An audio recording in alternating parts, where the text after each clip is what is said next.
Saludos amigos, bienvenidos a nuestro programa Deportes en Casa. Hoy tenemos un súper invitado especial desde España, Jorge Dueñas, ¿verdad? Fue profesional en balonmano y también dirigente con la selección española y de Brasil, ¿verdad? Así que Jorge, bienvenido, gracias por estar con nosotros.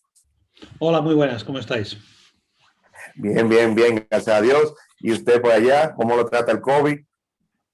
Bueno, pues estamos sobrellevándolo más o menos dentro de lo que es esta situación tan complicada, pero bueno, más o menos intentando hacer ciertas rutinas que hemos hecho durante todo el año, con las dificultades que hemos tenido en determinados momentos.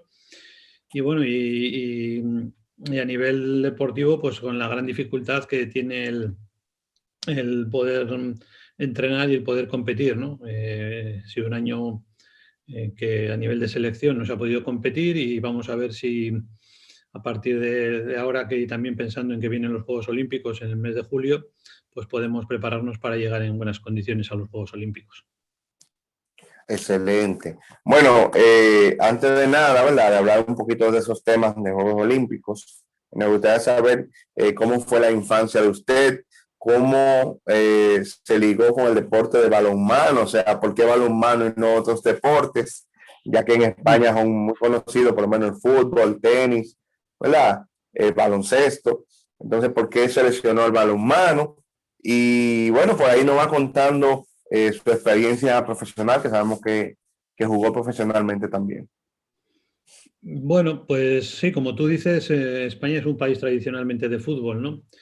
Y como todos los niños cuando empezamos a hacer deporte, pues en el patio de casa pues jugábamos a fútbol y bueno, pues ese también es mi caso, ¿no? Yo también he jugado a fútbol y bueno, sí que tenía un antecedente familiar. Mi hermano el mayor había ya tenido una dedicación importante al balonmano y yo ya pues, siendo infantil, con 12, 13 años, pues di el salto ya a jugar un poco más en serio en un equipo y en un colegio que tenía mucha tradición, porque estamos hablando de que en mi época, después del fútbol, el segundo deporte con mayor número de fichas era el balonmano y había mucha tradición, sobre todo en los colegios, ¿no? Y bueno, pues empecé a jugar a balonmano ahí. Posteriormente, pues fui pasando etapas, cadete, juvenil, llegué a senior y ya siendo jugador senior, jugador adulto, pues empecé a jugar en lo que era pues en la categoría segunda división, ¿no? En segundo peldaño. Y coincidió que también ese año, pues yo que vivo en Bilbao, que es en el norte de España, me trasladé a Madrid porque quise hacer la carrera de educación física. En esos momentos en España solo había dos opciones de hacerla, eran Madrid o en Barcelona, y yo me desplacé a Madrid a hacer la carrera, estudié educación física en Madrid y estando en Madrid ya también fiché con un equipo de primera división de balonmano y bueno, y ahí estuve ya durante varios años, luego también estuve en Valladolid, estuve en Asturias, en varios sitios jugando en la máxima categoría para finalmente ya volver a mi lugar de origen, a Bilbao, y empezar a seguir jugando hasta relativamente joven. Dejé de jugar hasta 31, 32 años, pero surgió la oferta de dedicarme a entrenar y ya en el mismo club donde había acabado de jugar me dediqué a entrenar y ya empezó un poco la tradición de seguir vinculado al deporte y compartiendo la labor docente como profesor de educación física y como entrenador de balonmano, ¿no? Y bueno, pues se ha ido desarrollando así en todos estos años, compartiendo prácticamente casi todos los años las dos actividades de ser profesor de educación física y ser entrenador de balonmano con diferentes niveles, desde nivel más en segunda división masculina, ascendiendo a primera división, luego entrenando también femenino y pasando posteriormente ya a selección, en la cual pues en mis últimos años ha desarrollado en la selección española durante 10 años femenina y luego desde el año 2017 con la selección femenina de Brasil. Ok, excelente. ¿Y qué tan difícil es ser profesional en el balonmano? Bueno, el profesionalismo yo creo que lo podemos entender desde dos puntos de vista, ¿no? Un punto de vista puede ser el dedicarte como algo que le dedicas mucho tiempo y es prácticamente tu foco principal de tu vida. Y otro es la remuneración económica, ¿no? O la economía que repercute en esa práctica deportiva. El balonmano en España, bueno, para empezar, está dentro de una liga que no es considerada profesional, con lo cual, pues sí que hay jugadores y jugadoras en la primera, la máxima división que cobran, por lo tanto se podría decir que son profesionales, pero no tienen un reconocimiento profesional realmente efectivo a la hora de pensar en una remuneración que podamos imaginar como puede ser el fútbol o como podríamos entender el baloncesto o en otros países como puede ser en Estados Unidos el béisbol o el fútbol americano, ¿no? Sí que se puede dedicar una persona al mundo profesional del deporte, pero lógicamente no estamos hablando de que con tus 10, 12, 15 años de dedicación al deporte luego te puedas retirar y jubilar y vivir de las rentas, ¿no? En ese sentido es pues una remuneración, pero que te deja vivir en el día a día y si te organizas bien, pues puedes que tengas también unos ahorros, pero tampoco es una situación tan ventajosa como para decir que te permite el poderte jubilar con tranquilidad después de la práctica deportiva. Claro. No, mira, y usted que llegó a jugar profesional, ¿cuáles fueron sus logros a nivel profesional? ¿Cuáles compañeros o leyendas en ese deporte usted llegó a conocer o llegó a jugar junto a ellos? ¿Qué nos puede contar de esa experiencia como jugador? Y luego ya ese cambio de jugador a dirigente, ¿verdad? ¿Qué tanto afecta ya no poder jugar, ¿verdad? Ya a ese nivel y entrenar, bueno, en el caso de usted, las chicas, ¿verdad? Cuéntenos un poco sobre eso. Bueno, yo creo que la mayor satisfacción que tiene el estar en un deporte de equipo es la cantidad de amigos y amigos importantes y gente que conoces a través de todos los años que estás en la práctica deportiva, ¿no? En ese sentido creo que he sido un privilegiado, ¿no? Porque prácticamente me considero que con todos los compañeros con los que he jugado y con muchos de los rivales con los que he competido mantengo todavía muchísima amistad y contacto prácticamente pues muy continuado. En mi época, la verdad es que como jugador fue una época en la cual el balonmano iba poco a poco creciendo cada vez más en España, sin conseguir logros igual a nivel internacional, pero que sí los clubes iban creciendo. Y, y en ese momento, pues los jugadores cada vez tenían más prestigio, tenían más reconocimiento a nivel popular y más reconocimiento a nivel social, ¿no? Tuve mis etapas como jugador profesional, se desarrollaron en varios sitios porque estuve en Madrid, estuve en Valladolid, estuve en Asturias en dos equipos diferentes, también en Bilbao y bueno, pues me ha dado la opción de conocer a muchos amigos y tener mucho trato con mucha gente que ha competido, que hemos sido rivales, ¿no? De hecho, pues, pues el jugar contra un equipo como el Fútbol Club Barcelona, pues mantengo amistad con bastantes jugadores del Barcelona, ¿no? Seguramente igual eh, que más se conozca ahí, pero más que nada por su repercusión mediática es Iñaki Urdangarín, ¿no? Que fue un excelente jugador y que luego, pues por su boda con la infanta Cristina, pues saltó mucho a la popularidad, ¿no? Jugadores de la talla de David Barrufet, uno de los mejores porteros del mundo, Rafa Guijosa, nombrado mejor jugador del mundo también, Cecilio Alonso, otra serie de jugadores muy importantes que han estado en la élite y que muchos de ellos, pues curiosamente, pues han seguido vinculados al deporte o incluso a muchos de ellos son entrenadores también de balonmano.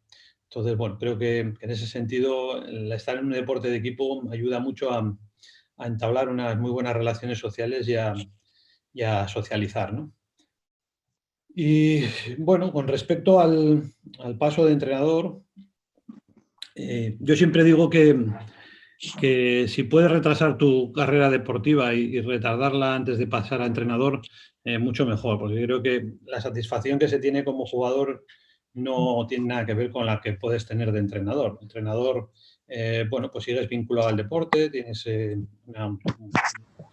teniendo esa importante relación, disfrutas del deporte que amas o que te gusta, pero por otro lado, eh, el estrés, la preocupación que tienes siempre por entrenar y mejorar el nivel de tu equipo, pues siempre lleva a situaciones pues que generan pues, nervios, estrés, incluso muchas veces cuando tienes que tomar decisiones, pues hay jugadores o jugadoras que son difíciles de tomar, ¿no? Y que son difíciles de asimilar cuando tienes que elegir entre un jugador u otro, o que tienes que hacer determinados cambios y, como es lógico, a todos los jugadores les gusta jugar y a todos los jugadores les gusta ser protagonistas, pues el entrenador tiene que tomar decisiones.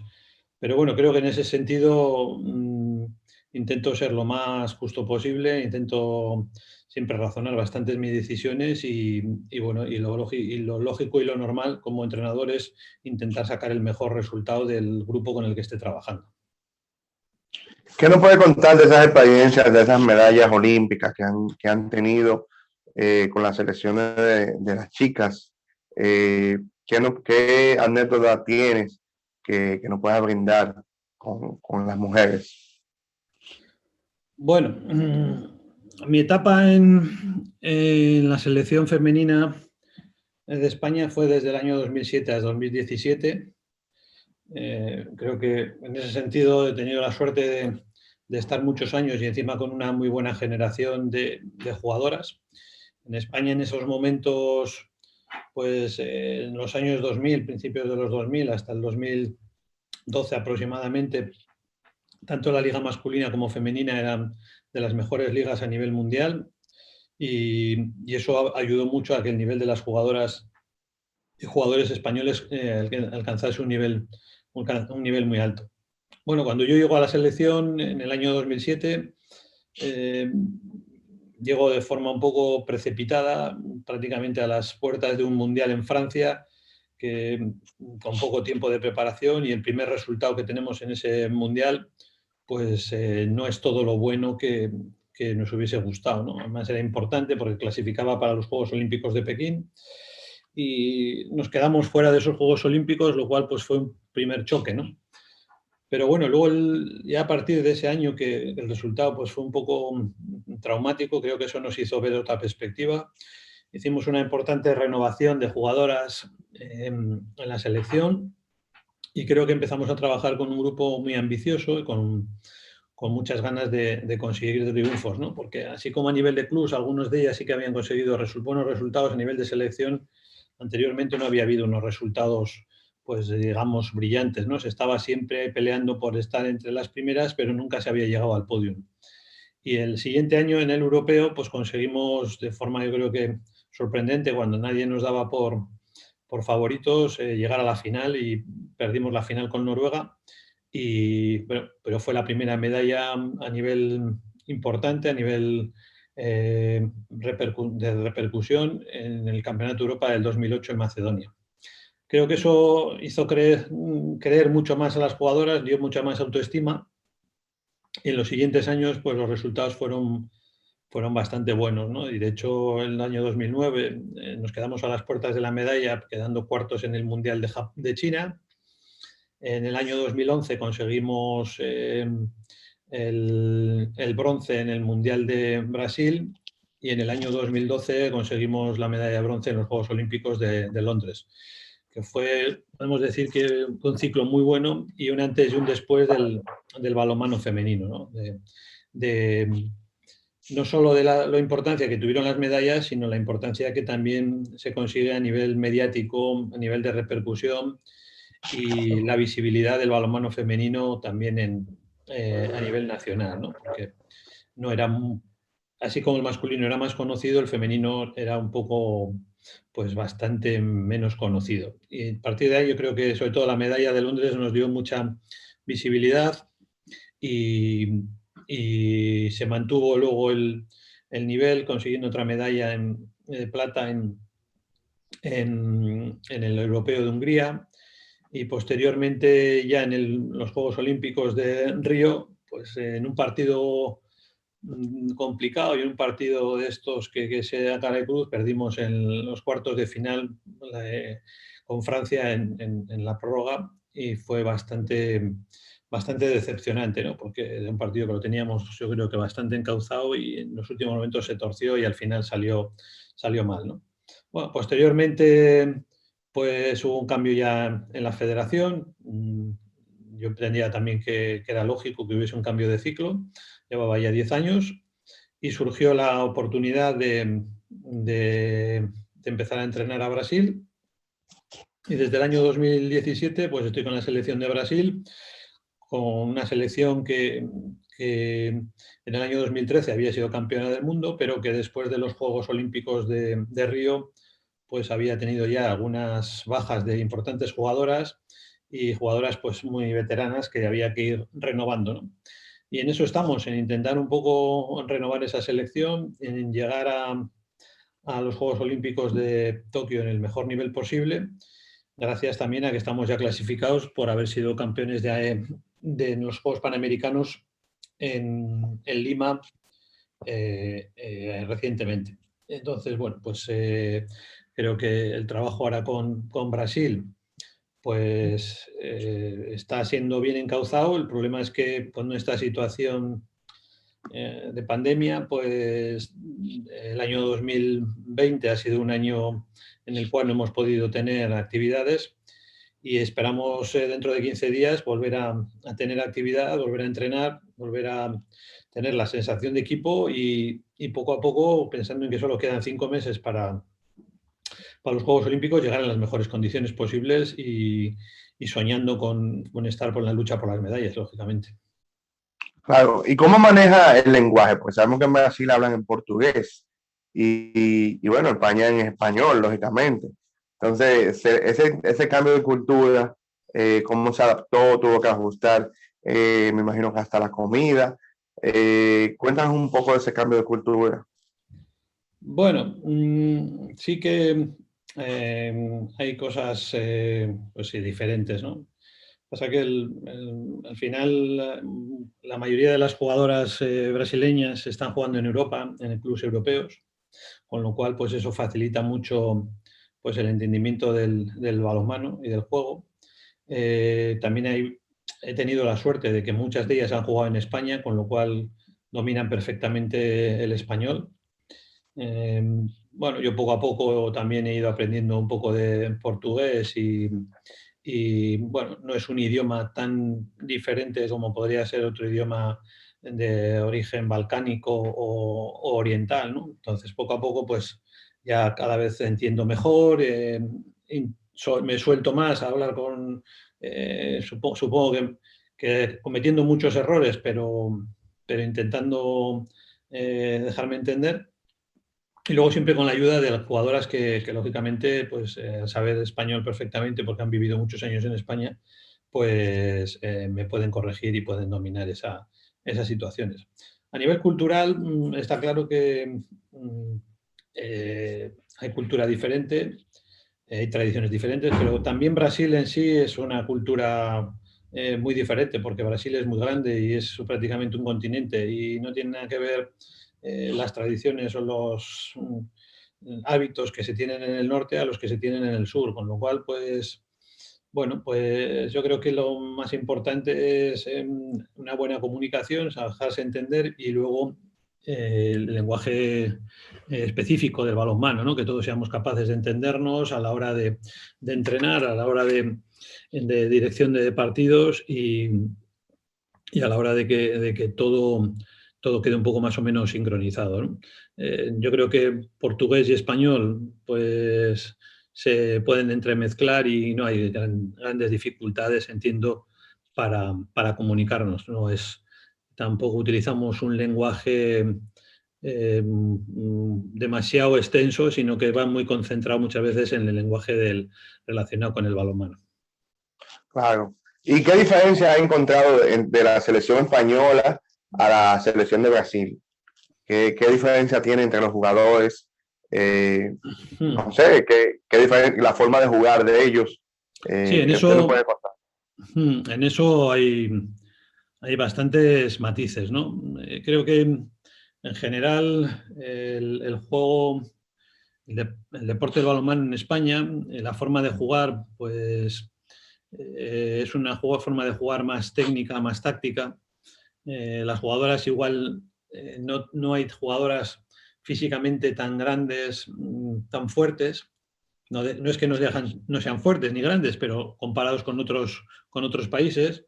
Y eso hace que muchas veces las jugadoras y los jugadores, yo creo que también en España en general, explotan un poco más su técnica y su táctica y el entendimiento del juego, ¿no? Y en general, yo creo que en Brasil hay una tradición, en muchos de los casos, por jugar más físicamente, ¿no? Más situaciones de fuerza. Como te decía antes, en Brasil, que es un país, que es un continente, te puedes encontrar diferentes tipos de razas, diferentes tipos de jugadores y jugadoras, jugadores más pequeños, jugadores más grandes, muy fuertes, más delgaditas, todas las características. Y en Brasil, pues ha habido mucha tradición de jugar como muy, muy físico, ¿no? Y creo que en ese sentido, pues me he encontrado con esa dificultad de muchas veces de que las jugadoras entendiesen que se puede jugar de una forma más técnica, más táctica, jugando, pensando más en dificultar el juego del rival, en hacerle daño en lugares donde pues, pueden tener más deficiencias. Y eso es un poco unas diferencias importantes con respecto al juego entre Brasil y España, ¿no? Pero como entrenador de balonmano tienes que saber explotar tus armas, ¿no? Siempre dando tus matices y tus ideales de juego, pero lo que tienes que sacar es rendimiento a tu equipo y explotar las mayores cualidades que tengan e intentar minimizar o que no se vean tantos tus deficiencias. Excelente. Bueno, ¿y cuáles jugadores de diferentes, vamos a decir, países con doble nacionalidad ha tenido en su mando? ¿Ha podido tener latinos con doble nacionalidad o simplemente sí conoce latinos en este deporte? Bueno, yo, claro, haber entrenado masculino y femenino, he tenido la posibilidad de haber entrenado jugadores de muchos países, ¿no? He tenido desde el masculino, he tenido desde jugadores argentinos, he tenido jugadores balcánicos de origen serbio, croata, jugadores nórdicos de origen Noruega, Suecia. Y en femenino, pues un poco parecido. Los clubes que he entrenado, en los que he podido entrenar, también he tenido posibilidades de entrenar jugadoras brasileñas, jugadoras nórdicas, Suecia, croatas. Bueno, pues eso te lleva también a ver que en cada país hay una forma diferente o matices diferentes de entender el balonmano, ¿no? Y claro, una cosa es que jueguen de una determinada manera y otra cosa es luego el poderlo sincronizar, ¿no? Intentar que tú pues jueguen todos o todas a lo mismo, ¿no? Y bueno, pues eso como entrenador pues lleva un tiempo y lleva un trabajo, ¿no? Porque esa es un poco la labor del entrenador, ¿no? Aglutinar los talentos que tienes de todos los jugadores y sacarles el mayor rendimiento. Así es. Bueno, ya para finalizar, nos gustaría que mandes un mensaje a todas las personas que desean jugar el balonmano a ese nivel, ¿verdad? Un mensaje de motivación y ¿qué les recomiendas?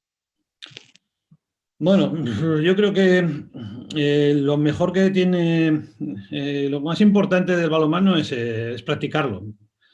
Si se tiene oportunidad de practicarlo, está claro que se va a tener ilusión por seguir entrenando y seguir dedicándote a ello, porque creo que es un deporte muy completo, es un deporte que además de trabajar todos los aspectos motrices y aspectos físicos, pues también es un deporte de equipo, un deporte de colaboración que supone que si siempre vas a tener una interdependencia importante con tus compañeros, pero que eso también ayuda a que verdaderamente disfrutes más de un deporte, ¿no? Creo que el deporte en sí ya es un rasgo importante de salud, pero cuando se hace en equipo y se hace compartiendo momentos y satisfacciones, incluso decepciones, que lógicamente cuando tú juegas y pierdes tampoco te gusta perder, pero cuando lo haces en equipo yo creo que es mucho más satisfactorio, ¿no?